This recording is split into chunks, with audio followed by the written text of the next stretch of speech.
Nobody really wants to admit this about low self-esteem, but we absolutely need to talk about it. Your self-worth isn't actually about what you've accomplished or how others see you. It's about the relationship you have with your own mistakes, failures, and imperfections. And if you're like most people, that relationship is destroying your confidence from the inside out. Here's what I discovered that changed everything. The fastest way to boost your self-esteem isn't through affirmations or achievements. It's through radical forgiveness. Specifically, learning to forgive yourself so completely that your past mistakes can no longer define your worth or limit your potential. Most people think forgiveness is about other people, but the forgiveness that transforms your self-esteem is the forgiveness you give yourself.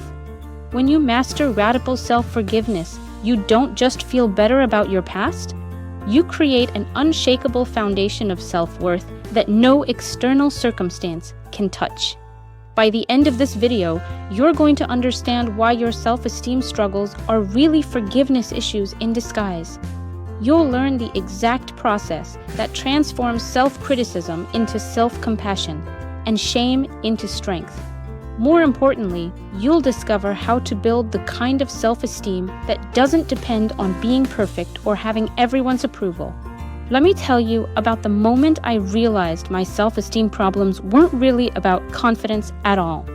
I was successful by most measures. Good career, nice relationships, people seemed to respect me. But inside, I felt like a fraud. I was constantly worried about making mistakes. I took criticism personally. I needed constant validation from others to feel okay about myself. I tried everything to boost my self-esteem. Positive affirmations, achievement goals. Therapy focused on building confidence. Some of these things helped temporarily, but the core issue remained. I still felt fundamentally flawed. I still believed I wasn't good enough at my core. Then I discovered something that completely shifted my perspective. My self-esteem problems weren't about lacking confidence. They were about carrying shame from past mistakes, failures, and choices I regretted. I was holding myself prisoner for things that had happened years ago. I was my own worst critic, constantly punishing myself for not being perfect.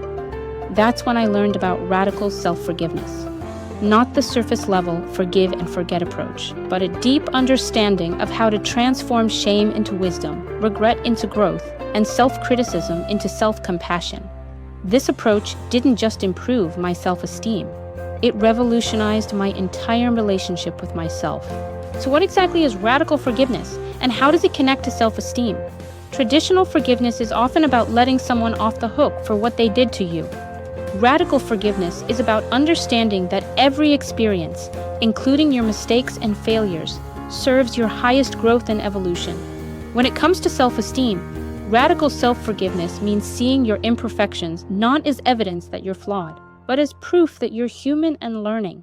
It means understanding that your mistakes were necessary for your growth. It means releasing the shame that keeps you stuck and embracing the lessons that set you free. Here's what most people don't understand about self-esteem. Low self-esteem isn't really about thinking you're not good enough. It's about believing your mistakes, failures, and imperfections make you fundamentally flawed.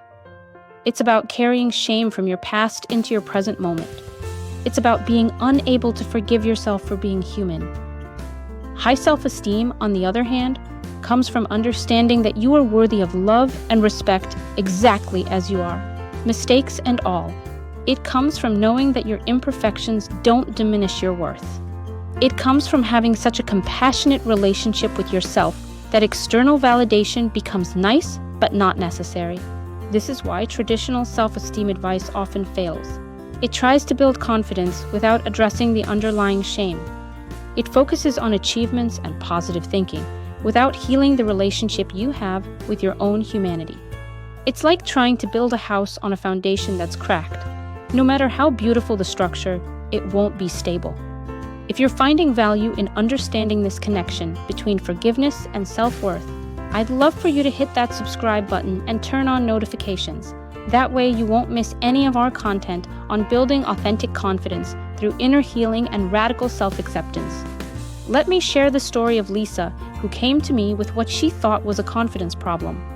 She was a talented marketing executive, but she was terrified of making presentations at work. She'd spend weeks preparing, then still feel anxious and inadequate when it was time to present. She was convinced she just wasn't a confident person. When we started exploring her history, we discovered that Lisa's fear wasn't really about presenting.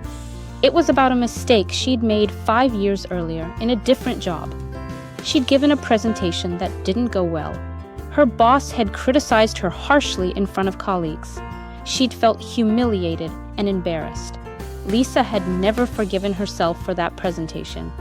Even though she'd learned from it and become much better at her job, she was still carrying shame from that experience. Every time she had to present, her brain would remind her of that failure. Her subconscious was trying to protect her from experiencing that humiliation again.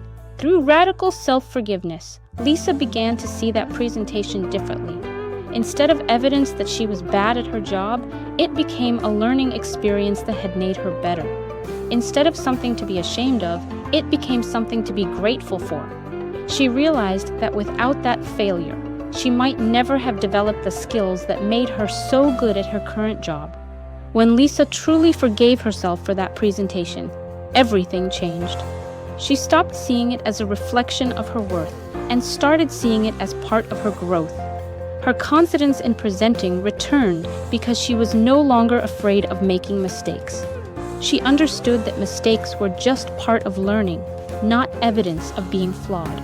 This is the power of radical self-forgiveness for self-esteem. When you stop carrying shame from your past, you free up enormous mental and emotional energy. When you stop fearing mistakes, you can take the risks necessary for growth. When you treat yourself with compassion, you develop the inner security that creates genuine confidence. Now, let's talk about why traditional approaches to building self-esteem often fall short. Most advice focuses on external validation or achievement-based confidence. Think positive thoughts, accomplish more goals, get more recognition, build a list of your strengths and achievements. While these approaches can provide temporary boosts, they don't address the root cause of low self-esteem. The problem with achievement-based self-esteem is that it's fragile. Your worth becomes dependent on continued success. You become afraid of failure because failure threatens your sense of value. You need constant external validation to maintain your confidence.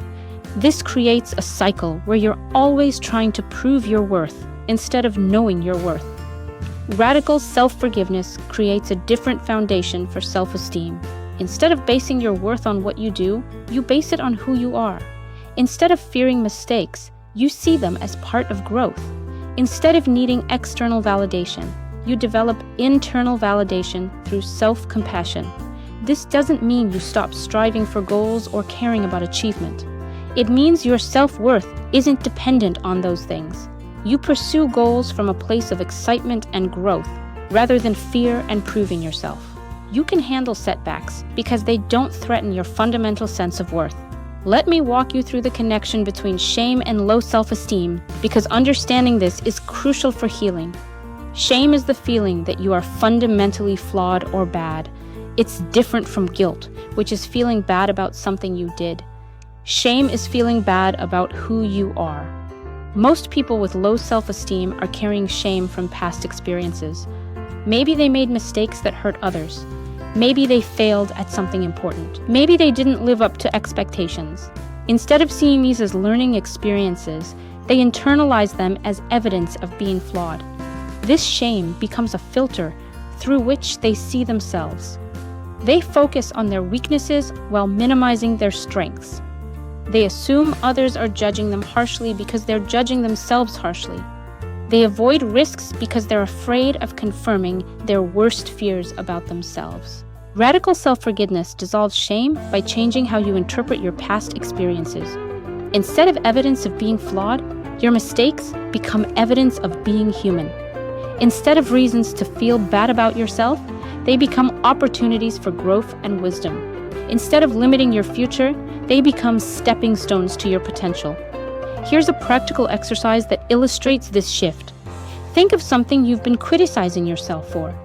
Maybe it's a relationship that ended badly. Maybe it's a career choice that didn't work out. Maybe it's a time when you didn't live up to your values. Notice how thinking about this makes you feel about yourself. Now, instead of asking, "How could I have been so stupid?" ask, "What did this experience teach me?" Instead of, "I should have known better," try, "I did the best I could with what I knew at the time." Instead of, "This proves I'm flawed," consider, "This shows I'm human and learning." Do you feel the difference? The first approach creates shame and lowers self-esteem. The second approach creates understanding and builds self-compassion. Same experience, completely different impact on your sense of worth. This shift from self-criticism to self-compassion is at the heart of radical self-forgiveness. You're not excusing harmful behavior or avoiding responsibility. You're choosing to learn and grow instead of staying stuck in shame. You're treating yourself with the same kindness you'd show a good friend. Let me share another story that really illustrates this transformation. Mark came to me with terrible self-esteem related to his divorce. He blamed himself entirely for the marriage failing. He was convinced he was a bad husband and would probably fail at any future relationship. His self-worth was completely destroyed. Mark's self-criticism was relentless. He constantly replayed his mistakes in the marriage. He focused on everything he did wrong, while ignoring the growth and lessons from the experience. He was stuck in a shame spiral that was affecting every area of his life. Through radical self-forgiveness, Mark began to see his divorce differently.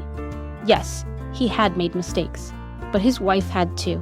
Yes, he could have handled things better, but he had done the best he could with the emotional skills he had at the time. The marriage ending wasn't evidence that he was a failure. It was evidence that they had grown in different directions. More importantly, Mark started to see how much he had learned from the experience. He understood communication in ways he never had before. He knew what he needed in a relationship and what he could offer. He had developed empathy and emotional intelligence that made him a better partner. When Mark truly forgave himself for the divorce, his self-esteem began to rebuild on a much stronger foundation. Instead of fearing future relationships, he felt excited about applying what he'd learned. Instead of seeing himself as damaged, he saw himself as experienced. Instead of carrying shame, he carried wisdom. This is what radical self-forgiveness does for self-esteem. It transforms your relationship with your imperfections. Instead of evidence of being flawed, they become evidence of being human. Instead of reasons to feel bad about yourself, they become sources of wisdom and strength. If you're recognizing patterns in your own life where shame might be masquerading as low self-esteem, I encourage you to share this video with someone who might benefit from this perspective. Sometimes the people we care about most are struggling with confidence, not because they lack ability, but because they haven't learned to forgive themselves for being human. Now let's talk about the specific steps for practicing radical self-forgiveness to boost your self-esteem. This isn't just theory. This is a practical process you can start using immediately to transform your relationship with yourself. The first step is awareness. You need to identify the shame you're carrying and how it's affecting your self-esteem. What mistakes or failures do you still criticize yourself for? What aspects of your past make you feel bad about yourself? What would you be embarrassed for others to know about you? Write these things down. Don't try to fix or change them yet. Just become aware of the shame you're carrying. Notice how thinking about these experiences affects your mood and your sense of worth. This awareness is the foundation for transformation. The second step is understanding the purpose. For each shameful experience, ask yourself what it taught you. How did it contribute to your growth? What skills or wisdom did you gain? How did it make you more compassionate or understanding? Every difficult experience serves your evolution in some way. This doesn't mean minimizing the pain or pretending the experience was good. It means finding the growth that came from the pain. It means recognizing that your difficulties have made you stronger, wiser, and more capable of helping others. The third step is releasing the shame. This is where you consciously choose to let go of self-criticism and embrace self-compassion. You acknowledge that you're human, that you've made mistakes, and that those mistakes don't define your worth. You choose to learn from your past instead of being imprisoned by it. The fourth step is rebuilding your narrative. Instead of a story where you're the villain or victim, you create a story where you're the hero of your own journey. Your mistakes become plot points that led to growth. Your failures become stepping stones to success. Your pain becomes the source of your strength and wisdom. The fifth step is integration. This means living from your new understanding. It means treating yourself with ongoing compassion. It means making decisions from a place of self-worth instead of self-doubt. It means pursuing growth and goals without needing to prove your value. Let me give you a specific example of how this process works. Sarah had terrible self-esteem because she'd had an affair that ended her marriage. She carried enormous shame about this choice. She saw herself as a bad person who had destroyed her family. This shame was affecting her ability to trust herself in any relationship.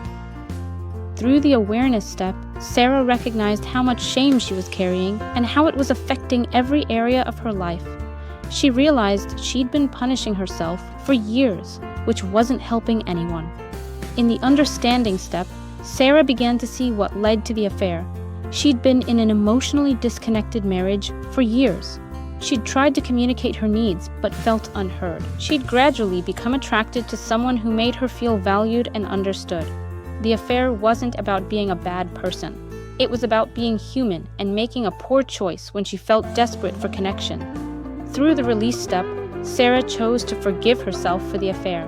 She acknowledged that she'd hurt people, including herself, but she also acknowledged that she'd been in pain and had made the best choice she could see at the time. She chose compassion over continued self-punishment. In the rebuilding step, Sarah created a new narrative. Instead of being someone who destroyed her marriage, she became someone who learned the importance of honest communication and authentic connection. Instead of being someone who couldn't be trusted, she became someone who understood the consequences of avoiding difficult conversations. Through integration, Sarah began living differently. She was honest about her needs in relationships. She had difficult conversations instead of avoiding them. She treated herself with the same compassion she'd show a friend who had made a mistake. Her self-esteem rebuilt on the foundation of self-acceptance rather than self-perfection. This transformation didn't happen overnight, but it was profound and lasting. Sarah's confidence came from knowing she could handle difficulties, learn from mistakes, and treat herself with kindness. This is the kind of self-esteem that no external circumstance can destroy. Here's something crucial to understand about this process. Forgiving yourself doesn't mean excusing harmful behavior or avoiding responsibility. It means taking responsibility in a way that leads to growth rather than shame. It means learning from your mistakes so you don't repeat them. It means making amends when possible and choosing differently in the future. Radical self-forgiveness is actually the most responsible approach to mistakes and failures. When you're stuck in shame, you can't learn or grow effectively. You're too busy defending against the pain to extract the lessons. When you forgive yourself, you free up the mental and emotional energy needed for genuine transformation. This also doesn't mean becoming complacent or lowering your standards. People with healthy self-esteem often have higher standards than people with low self-esteem. The difference is that their standards come from love and growth rather than fear and self-criticism. They pursue excellence because it feels good, not because they need to prove their worth. Let me address something that often comes up when people learn about radical self-forgiveness. Some worry that if they forgive themselves, they'll become selfish or careless. They think shame and self-criticism keep them in line. But research shows the opposite is true. People with healthy self-esteem are more ethical, more considerate of others, and more willing to take responsibility for their actions. When you're not defending against shame, you can be honest about your mistakes. When you're not afraid of being flawed, you can acknowledge when you've hurt someone. When you have genuine self-worth, you want to contribute positively to the world. Shame and self-criticism actually make people more selfish, not less.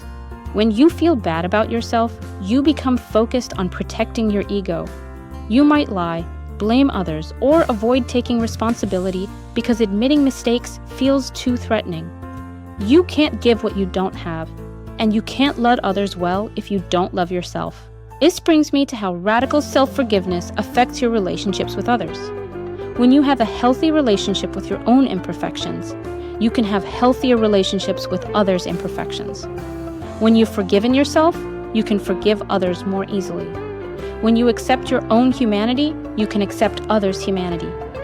People with low self-esteem often have difficult relationships because they need others to validate their worth. They might be people pleasers who can't set boundaries. They might be critical of others because they're critical of themselves. They might avoid intimacy because they're afraid of being truly seen. When your self-esteem comes from radical self-forgiveness, you don't need others to make you feel valuable. You can be authentically yourself because you're not afraid of being judged. You can set healthy boundaries because your worth isn't dependent on others' approval. You can be vulnerable because you're not ashamed of being human. Let me share one more story that illustrates this connection. Jennifer had struggled with self-esteem her entire life. She was a perfectionist who couldn't handle criticism.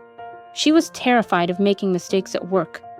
She stayed in relationships longer than she should have because she didn't think she deserved better. Jennifer's low self-esteem came from carrying shame about her childhood. She'd been raised by critical parents who had high expectations and showed little warmth. She'd internalized the message that she had to be perfect to be loved. Any mistake felt like evidence that she was fundamentally flawed. Through radical self-forgiveness, Jennifer began to heal her relationship with her childhood experiences. She understood that her parents had done the best they could with their own wounds and limitations. She forgave herself for believing she had to be perfect. She forgave herself for all the ways she'd tried to earn love instead of knowing she was worthy of love. As Jennifer's self-esteem healed, her relationships transformed. She stopped being a people pleaser and started being authentic. She set boundaries with her parents and friends. She left a relationship that wasn't serving her and eventually found someone who loved her for who she was, not who she pretended to be. Most importantly, Jennifer developed the kind of confidence that couldn't be shaken by external circumstances. She knew her worth wasn't dependent on being perfect or having everyone's approval. She could handle criticism because she knew it wasn't a reflection of her fundamental value. She could take risks because she wasn't afraid of making mistakes. This is the transformation that's possible when you build self-esteem through radical self-forgiveness. It's not fragile confidence that depends on everything going well. It's solid self-worth that can weather any storm because it's based on self-acceptance rather than self-perfection. As we wrap up, I want you to understand something important. Building authentic self-esteem through radical self-forgiveness is not a one-time event. It's an ongoing practice. You'll have moments when old patterns of self-criticism resurface. You'll make new mistakes that trigger shame. This is normal and part of the human experience. The difference is that you'll have tools to handle these moments differently.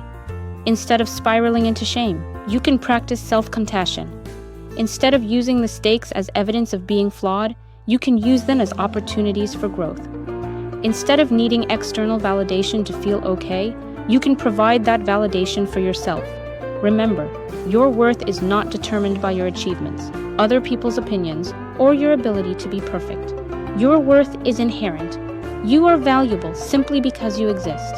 You deserve love, respect, and kindness, especially from yourself. The mistakes you've made, the failures you've experienced, the ways you've fallen short of your ideals, none of these things diminish your fundamental worth. They are part of your human experience. They are part of your growth. They are part of what makes you who you are. Radical self-forgiveness is the key to unlocking the self-esteem that's been buried under layers of shame and self-criticism. When you forgive yourself completely, you don't just feel better about your past. You create space for a future filled with authentic confidence, meaningful relationships, and the courage to be truly yourself. I encourage you to watch our other videos on healing, self-love, and building authentic confidence. We have detailed content on specific techniques for practicing self-compassion, setting healthy boundaries, and creating the life you actually want. Hit that subscribe button and turn on notifications so you don't miss any of our content. If this video has helped you see the connection between forgiveness and self-esteem, please share it with someone who needs to hear this message.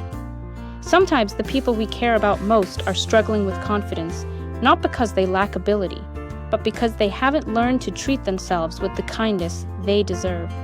Your journey to authentic self-esteem begins with forgiveness. Your relationship with yourself sets the tone for every other relationship in your life. And the most important relationship you'll ever have is the one you have with yourself. Make it a loving one. You deserve nothing less.